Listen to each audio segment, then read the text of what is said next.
আসসালামু আলাইকুম রহমতুল্লাহি বারাকাতুহু। আল্লাহ রাব্বুল আলামিন এই পৃথিবীতে আমাদেরকে সৃষ্টি করেছেন এবং দুনিয়াতে বিচরণ করার তৌফিক দান করেছেন তেনার রহমতের ছায়াতলের মধ্যে দিয়ে। আজ আমরা ব্যস্ততার জীবনে নিজেদের পিছনেই সময় লাগিয়ে আমরা বিভিন্ন ভাবে ইবাদত থেকে বঞ্চিত হয়ে যাচ্ছি। কারণ আল্লাহ তাবারক তাআলা তিনি কোরআন শরীফের মধ্যে দিয়ে বলেন যে তোমরা আমার ইবাদত করো, আমি তোমারকে স্মরণে রাখব।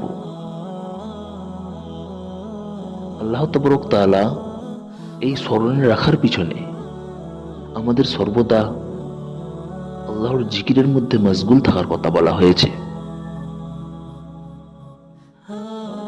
আমরা এই পৃথিবীতে যাই করি না কেন, চারটে জিনিস সর্বদা আমাদের ইয়াদ রাখতে হবে এবং যেটা দুনিয়া তথা আখিরাতকে সাফল্য পাবার একটি মহৎ রূট তৈরি হবে।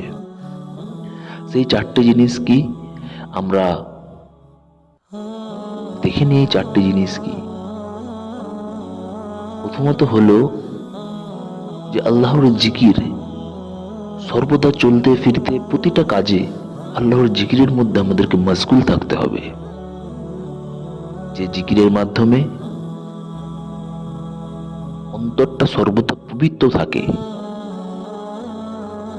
আর কুরআনুল কারীমের মধ্যে আল্লাহ তাবারক তাআলা যে আত্মাকে পবিত্র করলো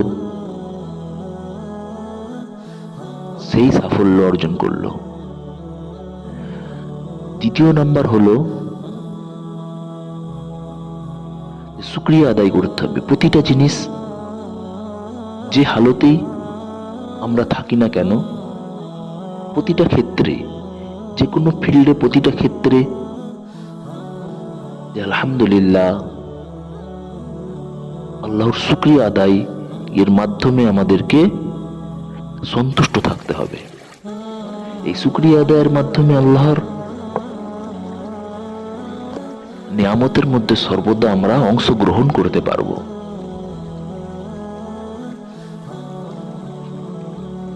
তৃতীয় নাম্বার হলো যে দোয়া করতে হবে। সকল উম্মতের জন্য দোয়া করতে হবে, প্রতিটা মানুষের জন্য দোয়া করতে হবে। যে এমন দোয়া করতে হবে